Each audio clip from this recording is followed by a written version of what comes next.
Pour débuter ce volet œnologique, nous allons vous parler de notre méthode, notre démarche, qui consiste à évaluer ces pratiques œnologiques pour ensuite les faire évoluer en fonction d'un objectif produit. Alors, on est aujourd'hui dans un contexte de forte concurrence pour les vins français d'entrée et milieu de gamme sur le marché international, avec en parallèle une évolution des habitudes et des attentes du consommateur. Alors ça, c'est deux points essentiels qu'il faut prendre en compte, sachant qu'on est dans un contexte économique difficile, avec une nécessité d'améliorer le revenu du viticulteur, tout en prenant en compte l'impact environnemental de nos pratiques œnologiques. Alors, on a différents objectifs au sein du Vinopôle pour cette thématique. C'est d'acquérir des références techniques environnées par type de vin et par segment de marché. Alors, on appelle références techniques environnées, en fait, des références où on prend en compte les aspects économiques et environnementaux. Alors, nous, on a choisi de s'intéresser surtout aux vins premium sur les trois couleurs, sur les vins blancs, rouges et rosés. Il s'agit pour nous de proposer des méthodes et des outils d'évaluation de nos pratiques qui soient transférables à la profession, dans le but d'optimiser en fait la valorisation et l'accès aux références produites, tout ceci pour permettre une diffusion la plus efficace possible.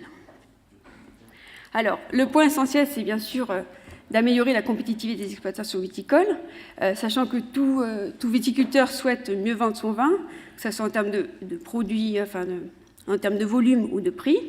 Donc il y a trois points qui nous semblent essentiels. C'est d'abord connaître son produit et son objectif de production, quel est le marché visé, quelle est la gamme de vins souhaitée et quelles sont les caractéristiques sensorielles que j'attends de mon vin, qu'attendent surtout mes consommateurs.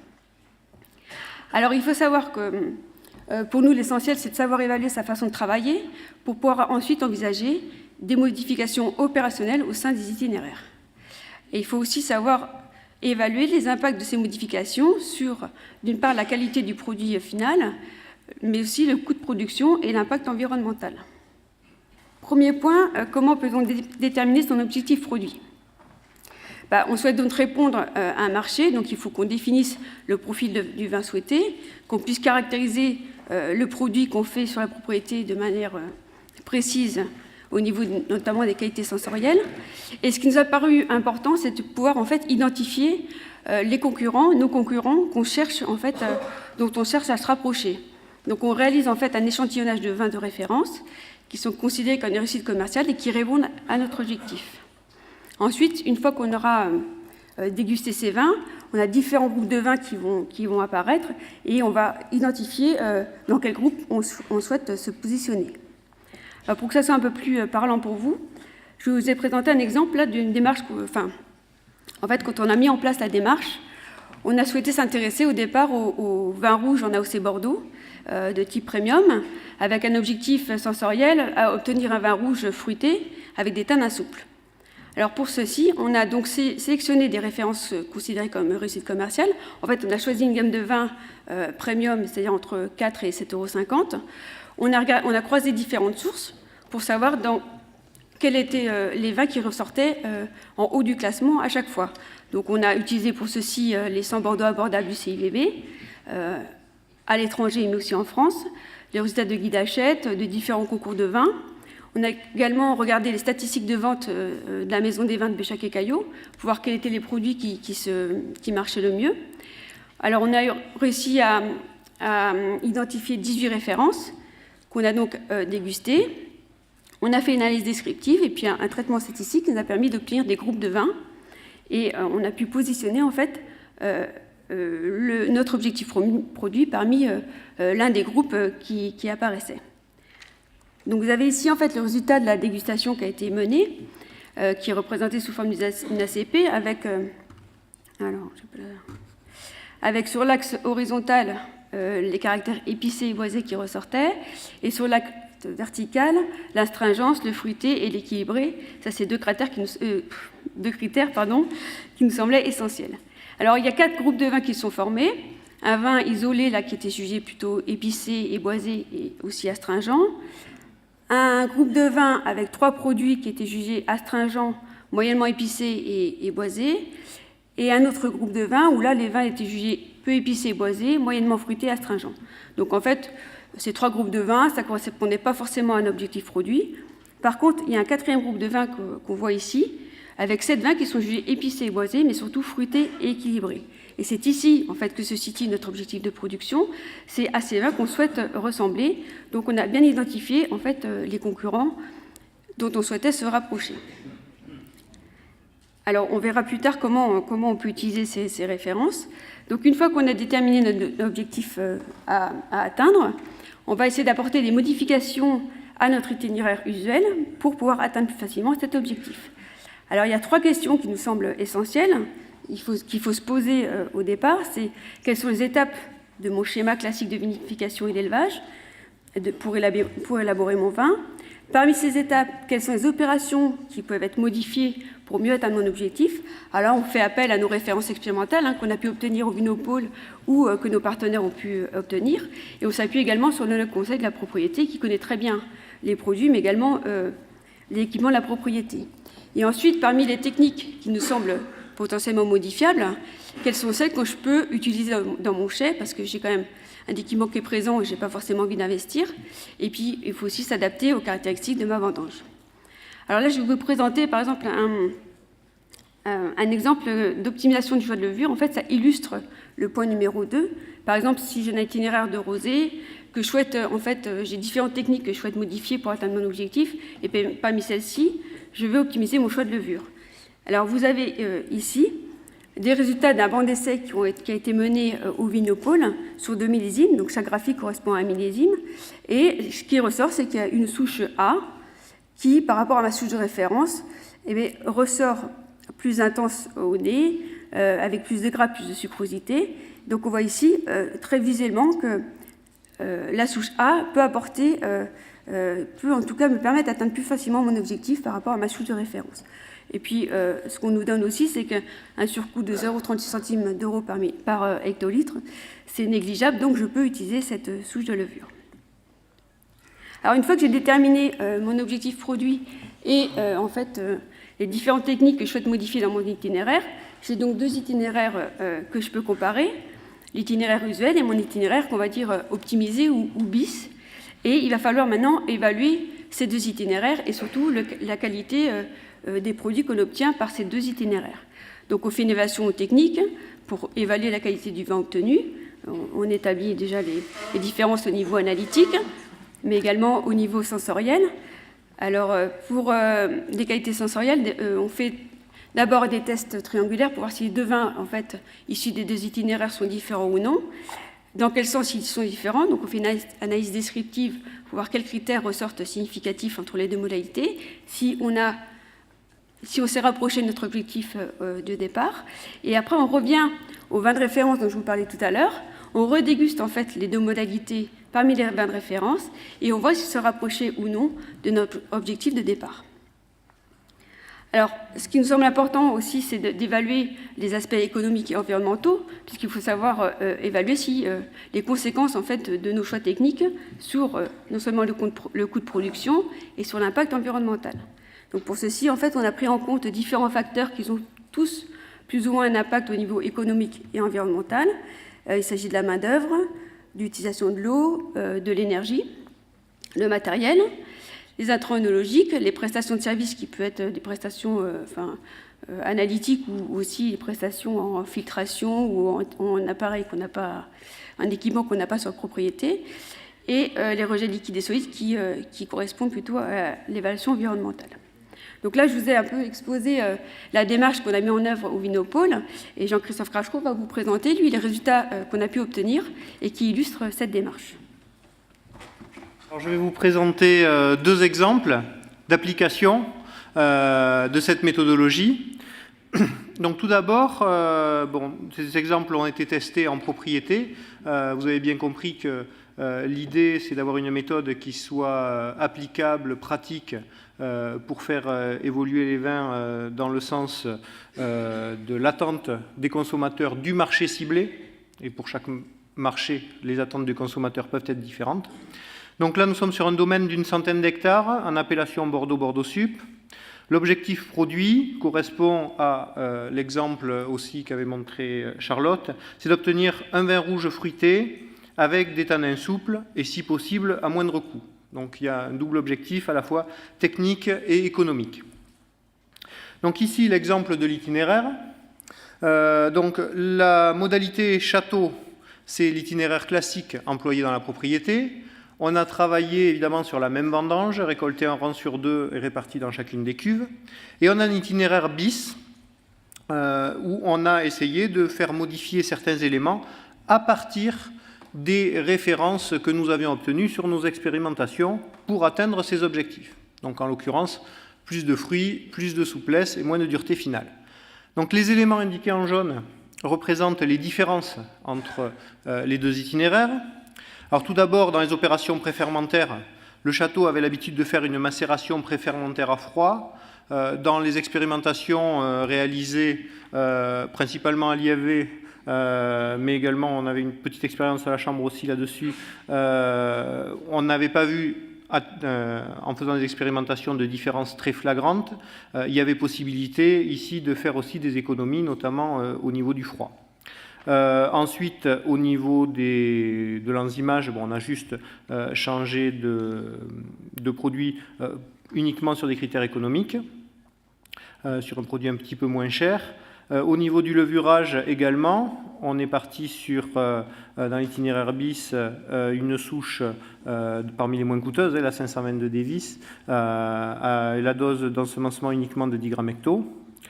Et également, dans les modifications, nous avons une adaptation des remontages, là aussi avec un fractionnement plus important, en utilisant les résultats des derniers contrats de plan État-région sur l'extraction qui était pilotée également par l'IFV. Donc, nous réalisons ces vinifications selon les deux méthodes. Alors, tout d'abord, les éléments de coût. L'itinéraire classique du château, 26 € par hecto. L'itinéraire bis, 22 €. On a fait une petite économie, 4 € par hecto. Ce n'est pas énorme, avec une économie qui se concentre de manière assez nette au niveau des intrants, mais vous remarquez que la part des intrants n'est pas forcément la part la plus lourde dans le coût de la vinification. Il y a un gros poste notamment lié au matériel et à son immobilisation. Alors au niveau environnemental, nous avons évalué différents aspects. Alors il y a peu de modifications, mais ces modifications sont quand même positives. On a quand même réduit un petit peu l'utilisation de l'eau, on est presque identique quand même. L'électricité a baissé, principalement liée à l'abandon du refroidissement pour la macération préfermentaire. Aussi, on a un peu moins de fuel, parce que dans la technique du château, un refroidissement suivi d'un réchauffement du vin, et également moins de déchets. Alors voici une application donc, de la même représentation que tout à l'heure au niveau des techniques, qui est un profil sensible, donc qui permet de visualiser directement les écarts d'une modalité par rapport à un témoin. Donc ici, ce que vous voyez sous forme de barres vertes et rouges, ce sont les écarts que nous avons avec l'itinéraire modifié par rapport aux pratiques habituelles du château. Alors chaque fois qu'on est de couleur verte, on correspond bien à l'objectif. Quand on est en rouge, c'est qu'on est allé à l'envers de l'objectif souhaité. Et plus la barre est longue, plus le jury de dégustateurs a pu percevoir facilement la différence. Donc d'un seul coup d'œil, déjà, vous voyez que bien, le vert domine, donc on a bien atteint les objectifs. On a significativement plus de couleurs, une couleur peut évoluer, une bonne intensité d'arôme au nez. Petit bémol au niveau aromatique, on a un fruit qui paraît un peu plus évolué, donc un peu moins de fruits frais que sur la modalité du château. Mais on a aussi moins de notes végétales, un peu plus d'épicé, plus de complexité. Et en bouche, augmentation du gras, de l'intensité tannique, mais sans modification de la qualité des tanins, puisqu'il n'y a pas de barre à cet endroit-là, ici, et un équilibre identique. Et en finale, un tout petit peu plus d'astringence et plus de longueur. Bon. Globalement, on peut considérer qu'on a bien atteint les objectifs, que l'évolution du produit a bien été positive par rapport aux modifications, sachant qu'en plus, on a pu réduire légèrement les coûts de 4 € par hectolitre, et avec un impact sur l'environnement assez proche. Alors ici, pour vous représenter, la méthodologie qui consiste à placer les vins d'expérimentation au milieu de vins commerciaux nous a semblé intéressante pour essayer de voir comment un consommateur qui va choisir un vin par rapport à d'autres concurrents, à d'autres vins qui vont porter la marque Bordeaux, en fait, et qui ne va pas rechercher le château peut-être en particulier, comment il va pouvoir percevoir les différences. Donc on a fait exactement la même méthodologie qu'a présenté Charlotte, en présentant nos vins qui ont servi à définir les objectifs, mais sur le nouveau millésime où nous avons réalisé l'étude. Et nous voyons comment nous nous déplaçons sur l'ACP depuis l'itinéraire du château jusqu'à un itinéraire bis. Et nous voyons que nous allons globalement vers la droite, qui va dans le sens, bon, il y avait un peu plus de boisé, ce n'était pas l'objectif, mais il apparaît ici, mais un arôme au nez plus intense, plus de longueur, plus de structure, plus épicé et globalement un vin plus apprécié. Donc on vérifie que les différences apportées par l'expérimentation sont bien perceptibles au milieu de vins assez différents. Alors maintenant, un second exemple. Nous sommes toujours dans les mêmes appellations, mais cette fois-ci, l'objectif principal, c'est d'évaluer les possibilités de réduction des coûts en essayant de maintenir au maximum le fruité et la souplesse du vin. Donc là, on est dans le cas où le vin ressortait déjà très bien dans l'ACP de positionnement par rapport à ses concurrents. On a un vin qui correspond bien aux objectifs, mais on va essayer de faire, dans la mesure du possible, aussi bien, à moindre coût. Alors là, les principales différences, c'est l'abandon de la macération préfermentaire à chaud, qu'on appelle aussi parfois thermovinification, bien que là, c'est plus la macération préfermentaire, le bon terme, puisque derrière, il va y avoir une macération avec les parties solides.